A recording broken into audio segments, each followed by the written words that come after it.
This WBTV high-definition program is sponsored by Time Warner Cable. WBTV News at 6 starts right now. I don't know why Charles Manson killed people. I don't know why Son of Sam killed people.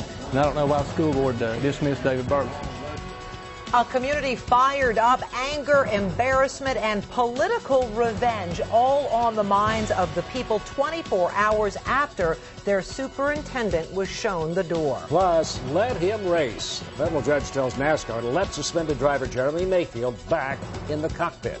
But first at 6, predatory lending. They make a lot of money. Yeah, they don't need to do things like that.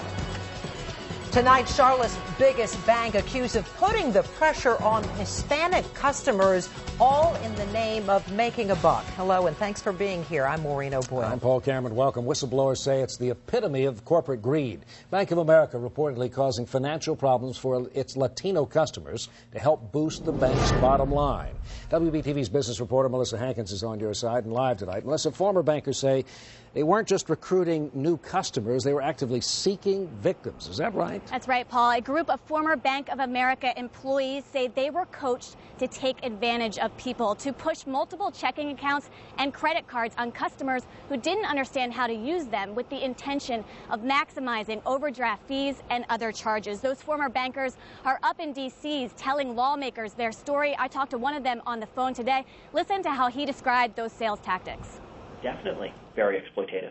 I'm selling second and third checking accounts to people of Hispanic descent or Latinos, people that didn't necessarily have the money, essentially setting up another checking account just to obtain a fee or to meet their daily sales quota. That was Chris Feener. He now works for the Service Employees International Union, which arranged a series of meetings with lawmakers this week so that former B of A workers could tell their tales of exploitation.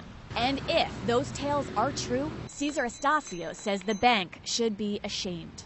They make a lot of money. Yeah, they don't need to do things like that. But Bank of America is flatly denying the claims. I talked to a representative who said the SEIU's claims misrepresent Bank of America's relationship with its customers and associates. And other execs there say company policies apply to industry standards. Regardless, however, of how standard it is to hand out credit cards to immigrants, Don Antonio says many here are having trouble managing them. Ese es el problem, because a lot of people in Spain don't understand for the credit card. The former B of A workers say that's obvious enough, but they were told to target Latinos anyway. Feener says Bank of America has forgotten itself. They've forgotten that they're there to provide a service and protect the customer's money and help them invest the customer's money, not necessarily just make money for them.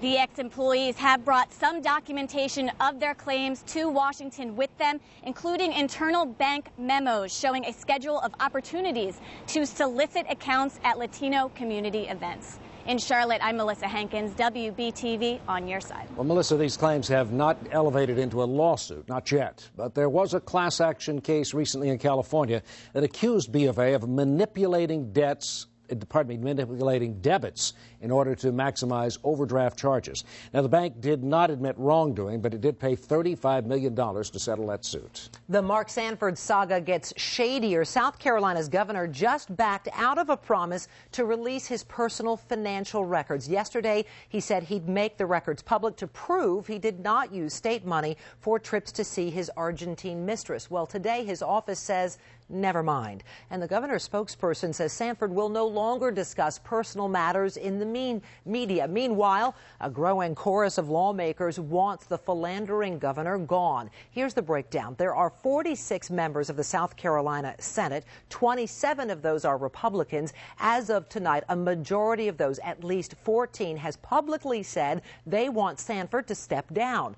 The defectors include 5 of his closest allies, including Senator Larry Grooms.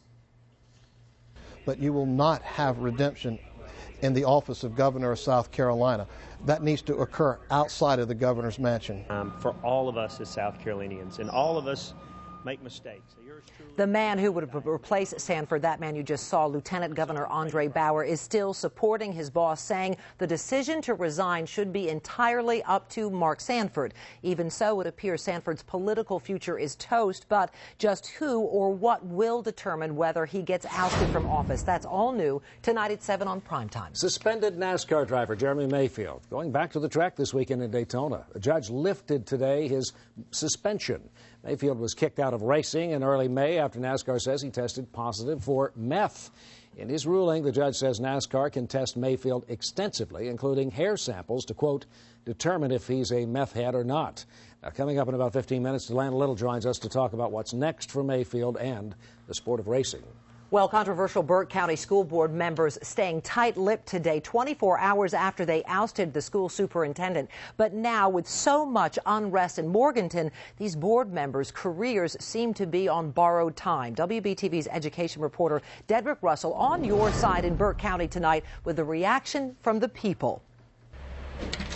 Reaction was pretty much the same to this morning's headlines. I'm a bit embarrassed. It was not a good day for Burke County yesterday. Well, it's a tragedy. It really is. Hungry customers were still buzzing at lunchtime about the school board getting rid of its popular superintendent. And I think that they have a vendetta. The school district will buy out the remainder of David Burleson's contract and pay for another superintendent. Now, Burleson did tell me today that concerns him. He wonders, during a recession, can the district afford to do both? The community is livid about the board's spending habits. They're spending my money. It's not coming out of their pocket. It makes you mad, makes you angry. Today, still no word about why the school board dismissed Burleson. It's unfathomable. There's nothing in paper. There's no speculation. I tried contacting School Board Chair Tracy Norman and Vice Chairman Tim Buff today, but they did not return my calls. Now, the only comment we got from Norman was this yesterday. Take a listen. If there is a statement, there'll be a press statement released later. While we wait, the community is still showing support for Burleson, and they are showing distrust to board members who were against Burleson. Ride high while you can ride, because the ride's about over. Voters go to the polls in November to elect new school board members.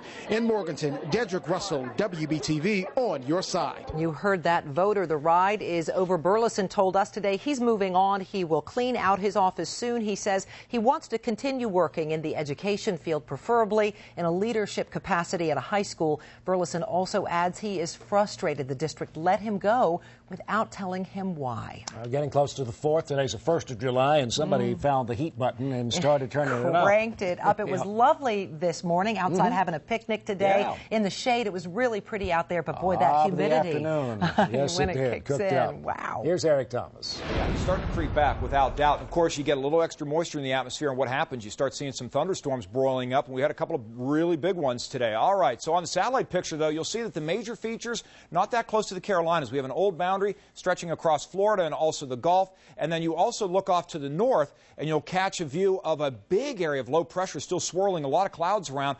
But in between all of that, we had a very weak boundary that kicked off a couple of thunderstorms this afternoon. Yep, some severe. We had nickel-sized hail reported around Rock Hill. 3 trees down on Marshall Road, also in the Rock Hill area. Some storm reports still coming in from this. A lot of lightning, even had a fire started with that. But now all of that moving off. A couple of showers off to the north. Things are going to be, I think, pretty quiet for most of you if you have outdoor plans this evening. Temperature by 7, we'll call it 88. Hour-by-hour forecast about 82 with that isolated thunder by around 9 o'clock, 73 and mild, and still not all that uncomfortable by the 11 o'clock hour. So that's the way it shapes up right now. The rest of your 7-day weather alert forecast coming up, plus a fun extra weather segment. It's all in just a few minutes. Okay, Eric, thanks. Up next at 6 o'clock, police being proactive, trying to cut off a crime spree before it starts. Where cops think the crooks will strike next and how you can keep from falling victim. And homeowners ripped off, now a company forced to pay up. A North Carolina company with deep ties to Charlotte admits to fraud. I'm Tanya Bendixson. Here's what we're working on for you. All new at 11 o'clock. He's been Charlotte's top cop for a year. In an exclusive interview tonight, CMPD Chief Rodney Monroe tells us how he's bringing crime under control in the Queen City. Plus, a man killed in a police chase. His family is suing tonight. They say he was working for the CIA. And we'll have all your breaking news. Join us for WBTV News, new at 11 o'clock.